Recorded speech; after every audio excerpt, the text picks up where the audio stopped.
Hello everyone, my name is Tamanna. I am second year PMS student at ITRA Jamnagar. इस video में हम ये discuss करने वाले हैं कि जो क्रिया शरीर है उसके पेपर फर्स्ट का, वो भी आयुर्वेदा वाला पार्ट, उसके अंदर जो मोस्ट इम्पॉर्टेंट जो भी क्वेश्चंस है, जो भी मतलब अभी तक के प्रीवियस 10 साल के जितने भी मतलब क्वेश्चंस आए हुए हैं उसके बारे में मैं आज बताऊंगी। और ये सब मैंने खुद ने डिटेल एनालिसिस किया है। जो 2016 से लेकर 2024 तक जितने भी मतलब इम्पोर्टेंट टॉपिक्स से जो क्वेश्चंस आए हैं उसके बारे में हम आज यहाँ पे बात करेंगे। तो स्टार्ट करते हैं। तो फर्स्ट हम यहाँ पे जो है टॉपिक देखते हैं। मैं ये बुक जो मैंने जिससे पढ़ा था वो ये बुक है, तो मैं इसी में से आपको देख के बताऊँगी। तो हमारा जो पहला टॉपिक यहाँ पे होता है ना, सबसे पहला जो टॉपिक हमारा शारीर वाला टॉपिक जो होता है, तो शारीर वाले टॉपिक के अंदर से सबसे इम्पॉर्टेंट हमें सबसे पहले तो क्रिया शरीर की जो बेसिक्स है, शारीर के बेसिक्स है, वो सारे हमें आने चाहिए अच्छे से, ठीक है। उसके बाद में हमें ये पता होना चाहिए और जो भी त्रिदोष होता है, त्रिगुण और महाभूत के बीच में क्या क्या रिलेशन है। जो फर्स्ट चैप्टर के अंदर सबसे इम्पोर्टेंट चीज़ यही है कि जो मतलब त्रिगुण, त्रिदोष, पंचमहाभूत, इनके बीच में जो भी म्यूचुअल रिलेशनशिप होती है ये सबसे इम्पोर्टेंट है। और ये क्वेश्चंस आए हुए हैं, ये मैंने खुद बनाया है, तो ये मैं कुछ ऐसे नहीं बोल रही हूँ। देन हम सेकेंड चैप्टर की तरफ चलते हैं। सो सेकेंड चैप्टर श्रोतस। तो श्रोतस वाले चैप्टर के अंदर तुम्हें सबसे पहले उसकी निवृत्ति पता होनी चाहिए, ठीक है। और श्रोतस के जितने भी मूल हैं वो तुम्हें उनके विद श्लोक लर्न होने चाहिए, ठीक है। रश्व श्रोतस, अन्नमय श्रोतस, मतलब सारे जितने भी श्रोतस हैं उनके तुम्हें मूल तो लर्न होने ही चाहिए। और ये भी पेपर में आया हुआ है, ठीक है। तो ये सबसे इम्पॉर्टेंट है कि तुम्हें श्रोतस की निवृत्ति, श्रोतस की डेफिनेशन और उसके मूल लर्न होने चाहिए, ठीक है। तो हम नेक्स्ट देखते हैं। तो मैंने जो अभी तक देखा था वो यही था कि मतलब श्रोतस में सिर्फ एक ही चीज़ पूछी, उसके मूल के बारे में ही पूछा था और ज़्यादा कुछ पूछा नहीं था क्रिया शरीर में, ठीक है। और ये तुम्हें वाइवा के अंदर भी पूछा जाता है। देन उसके बाद में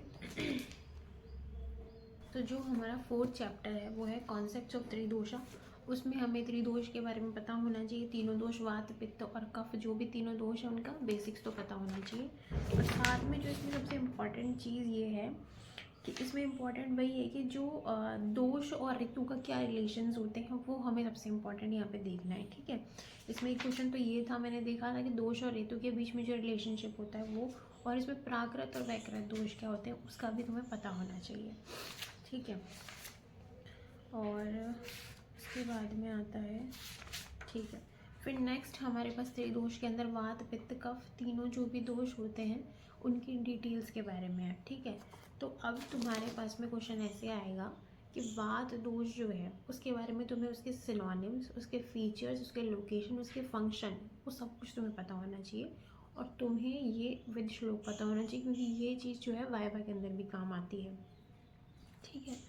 तो तुम्हें क्वेश्चन वात का भी आ सकता है, पित्त का भी, कफ का भी, तीनों में से कोई सा भी आ सकता है। तो तुम्हें ये तीनों अच्छे से लर्न होनी चाहिए, विद श्लोक लर्न होनी चाहिए, ठीक है। और इसके बाद में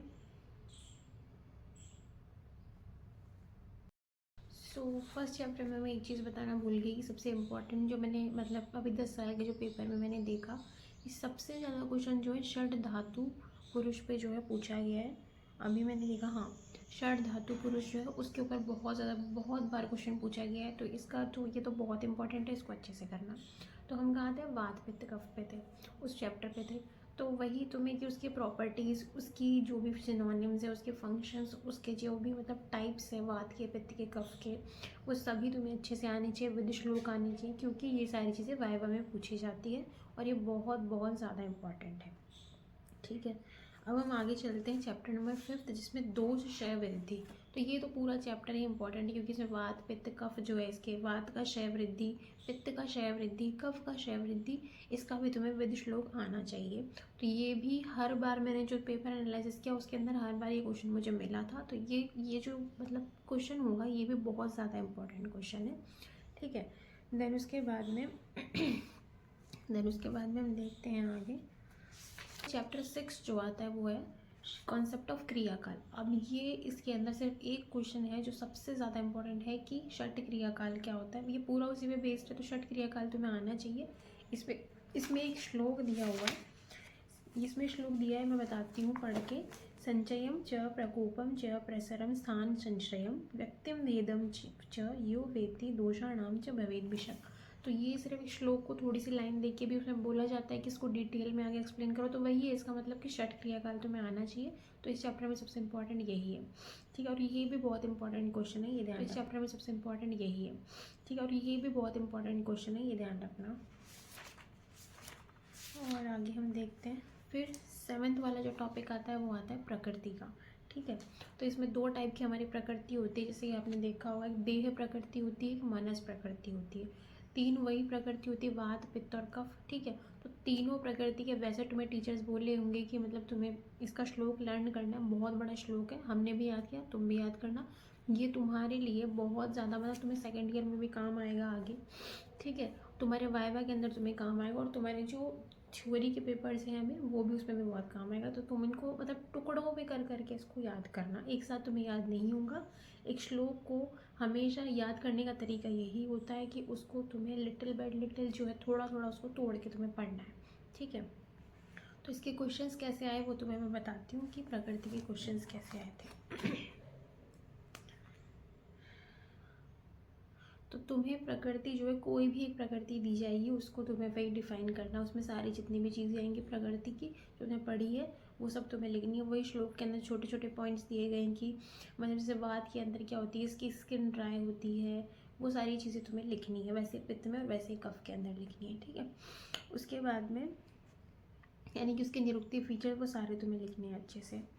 उसके बाद हम मनस प्रकृति की बात करते हैं। तो मैंने जो क्वेश्चन देखा वो सबसे ज़्यादा मानसिक प्रकृति के अंदर वो आया था, वो तुम्हें डिटेल नहीं पूछ रहे हैं इसके अंदर, वो सिर्फ तुम्हें इनके मतलब जो प्रकृति के जो नाम है वो सारे तुम्हें नाम पूछ रहे हैं। ज़्यादातर मैंने जो देखा वो मानसिक प्रकृति आई थी, उसके भी सिर्फ नाम पूछे थे। ऐसा नहीं है अब तुम्हें सिर्फ मानसिक पढ़नी, मैं तुम्हें ये बता रही हूँ सबसे इंपॉर्टेंट जो थी वो मानसिक प्रकृति, उसके नाम तुम्हें याद, मतलब तीनों के सात्विक राजसिक तामसिक के नाम तो तुम्हें एटलीस्ट याद होने चाहिए, ठीक है। और ये भी वाइवा का इम्पॉर्टेंट क्वेश्चन है, तो इसे तुम ध्यान रखना। देन हम आगे चलते हैं, कौन सा पॉइंट है यहाँ पे आगे। और अगर मैं बहुत ज़्यादा फास्ट बोल रही हूँ तो मुझे प्लीज़ बता देना, मैं अपना थोड़ा पेस स्लो डाउन करूँगी।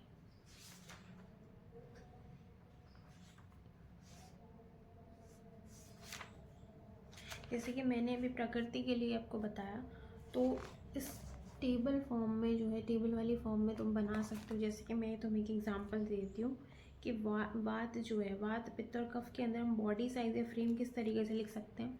तो वैसे टेबुलर फॉर्म में बना के हम लिख लेंगे कि वात के अंदर कैसा होता है, tall thin poor physique slim होता है, और पित्त में कैसी है, मीडियम हाइट होती है, और कफ जो होते हैं वो स्टाउट बिग होते हैं, और उनका फिजिक कैसा होता है, अच्छा होता है।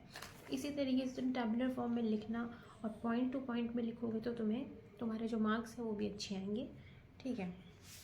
देन हम आगे वही मानसिक प्रकृति के बारे में बता दिया था कि मानसिक प्रकृति हमारी 3 होती है, सात्विक राजसिक तामसिक, और उसके जो नंबर है वो भी तुम्हें याद है, वो सिर्फ नंबर और उनके जो नाम है वो तुम्हें याद रखना है, ठीक है। अब हम आगे चलते हैं।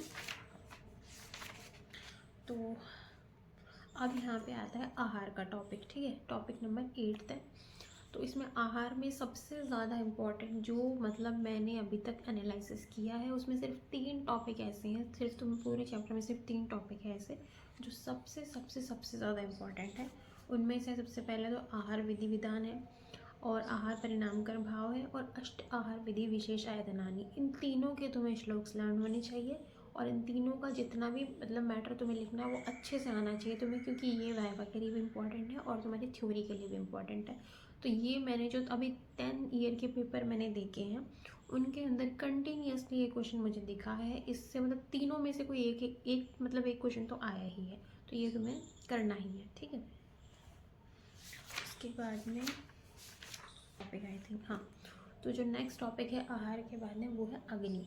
तो अग्नि का जो टॉपिक है उसमें मैं क्वेश्चन एक बार देख लेती हूँ, मैंने लिखा है, तो अग्नि का जो सबसे ज़्यादा इंपॉर्टेंट क्वेश्चन है, सबसे पहले उसकी डेफिनेशन पता होनी चाहिए, अग्नि के कितने टाइप्स है वो पता होनी चाहिए, ठीक है। धातु अग्नि, भूताग्नि, जठर अग्नि, जितने भी उसके टाइम पे 13 टाइप की जो अग्नि बताई गई है, वो अग्नि मतलब एक क्वेश्चन आना बनता है, तो तुम्हें अग्नि अच्छे से करना है, ठीक है। उसके बाद हम नेक्स्ट टॉपिक जो देखेंगे वो क्या है, नेक्स्ट टॉपिक है उसके बाद में वो आहार पाक का आता है। तो इसमें वही है, निष्ठा पाक, आहार पाक, जो भी मतलब मधुर मधुर पाक होता है, अम्ल वाला होता है, कटु वाला, तीनों तुम्हें अच्छे से आने चाहिए। ये भी एक इंपॉर्टेंट चैप्टर है, तो ये तुम्हें पूरा आना चाहिए।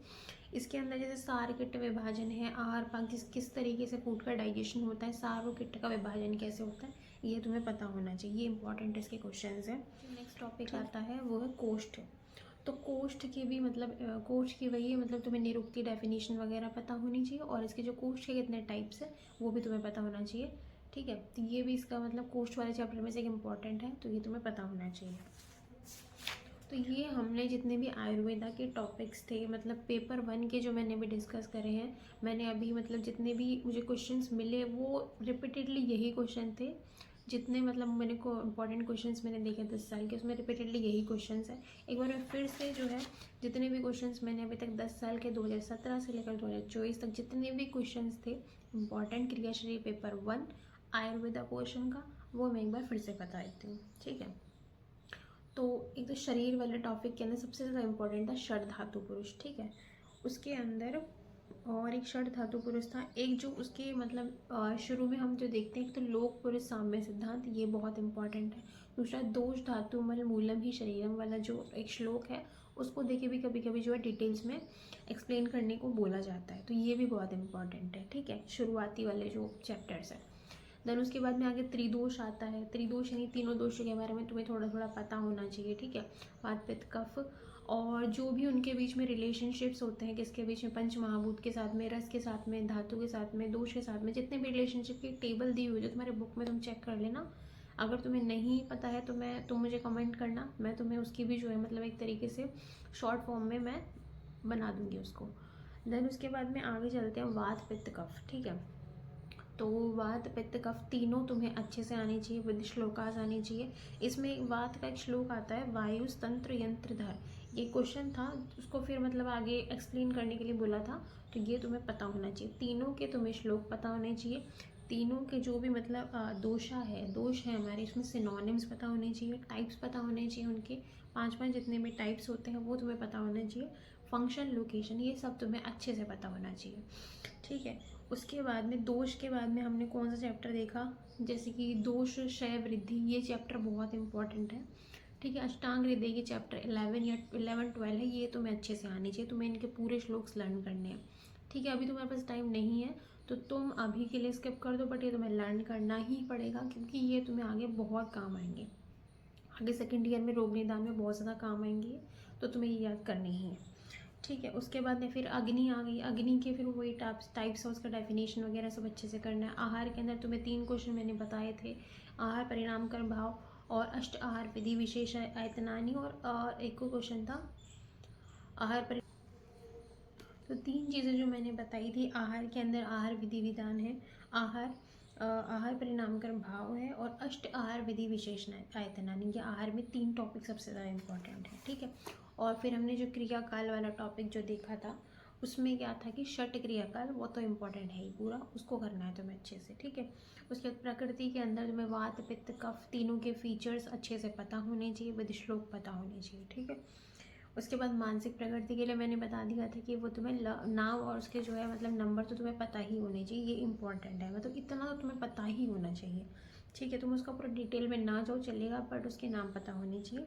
फिर उसके बाद आहार पाक में जो किस तरीके से मतलब आहार का डाइजेशन होता है, निष्ठा पाक, अवस्था पाक, तीनों जो मधुर अम्ल और कटु, जो तुम्हें अच्छे से पता होने चाहिए, ठीक है। उसके बाद में कोस्ट की डेफिनेशन पता होनी चाहिए, उसके टाइप्स कितने होते हैं वो तुम्हें पता होना चाहिए, ठीक है। तो इस जो भी मतलब इस वीडियो के अंदर मैंने यही मतलब यही सोचा था कि मैं अपने पेपर 1 का जितना भी जो भी था वो मैंने इस वीडियो के अंदर बताने की कोशिश करी है, ठीक है। और ये अभी तक सिर्फ पेपर 1 का जो है आयुर्वेदा पोर्शन है, मैं मॉडर्न पोर्शन का भी आगे वीडियो बनाऊंगी। अगर आपको कुछ भी मतलब क्वेरीज़ है, कुछ भी इससे रिलेटेड मतलब जो भी क्वेरीज़ है आपको, वो मुझे कमेंट कर देना। Thank you so much.